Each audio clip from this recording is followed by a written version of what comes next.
রমজান সামনে আসতেছে। আশা করি আগামী শুক্রবার প্রথম রোজা হবে বা বৃহস্পতিবার। বৃহস্পতিবারে না হলে তো শুক্রবারে প্রথম রোজা হবেই হবে। আগামী শুক্রবার আমরা জুমা পড়ব রোজার ভিতরে। হ্যাঁ, মোমেনের তো খুশিতে, এই উম্মতের তো খুশিতে বাগ বাগ হয়ে যাওয়া উচিত। যেমন এয়ারপোর্টে যায় বয়ে থাকে না, হ্যাঁ, প্লেন ডিলে হইলেও খারাপ লাগে না, ঠিক না? বাইর হইতে দেরি হইলেও খারাপ লাগে না। কেন? ছেলে আসতেছে, ঠিক না? বাবা আসতেছে, ঠিক না? স্বামী আসতেছে, ঠিক না? ভাই আসতেছে, ঠিক না? আপনজন আসতেছে, ঠিক না? প্রবাস থেকে আসতেছে, ঠিক না?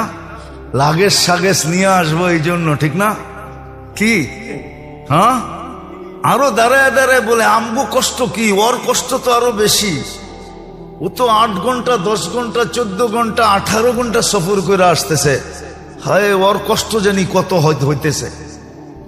বাইরের লোকগুলা কি কয়, চা খায় আর কয় আমগো আর কি কষ্ট। আমরা তো দেশের ভিতরে থেকে এয়ারপোর্টে দাঁড়ায় আছি, ঠিক না? হয়তো 14 ঘন্টা, আমেরিকাতে আসতে হলে 18, 19, 21 ঘন্টা লাগে। বরং ওর দুঃখের আলোচনা করতে থাকে, ঠিক না? আর এয়ারপোর্টে কি করতে থাকে? অপেক্ষা করতে থাকে, ঠিক না? আমরাও যদি রমজান বসতাম তাহলে অপেক্ষা করতাম। কসম, এই উম্মত তো রমজান বোঝে নাই। আমরাও আপনাদেরকে বুঝাইতে পারি নাই। আমাদের কাছেও বুঝানোর মতো ভাষা নাই, বুঝানোর মতো টেকনিক নাই, বুঝানোর মতো টেকনিক আমাদের কাছে নাই।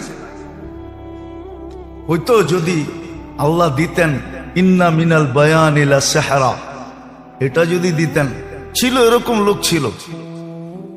আমি কয়েকদিন আগেই পড়তেছিলাম, আতাউল্লাহ শাহ বুখারী রহমতুল্লাহ আলাইহি ছিলেন। উনি ওনার যুগে বোম্বাই, তখনই পুরাটা এক ছিল।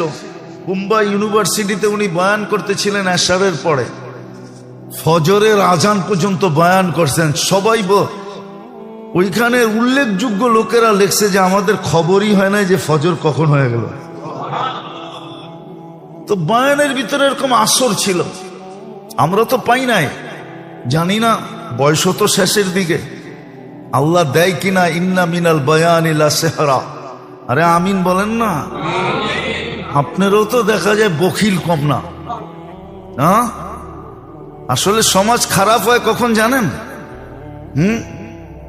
কয়ে ফেলবো, অসুবিধা নাই তো। বখিলদের হাতে যখন মাল চলে যায় তখন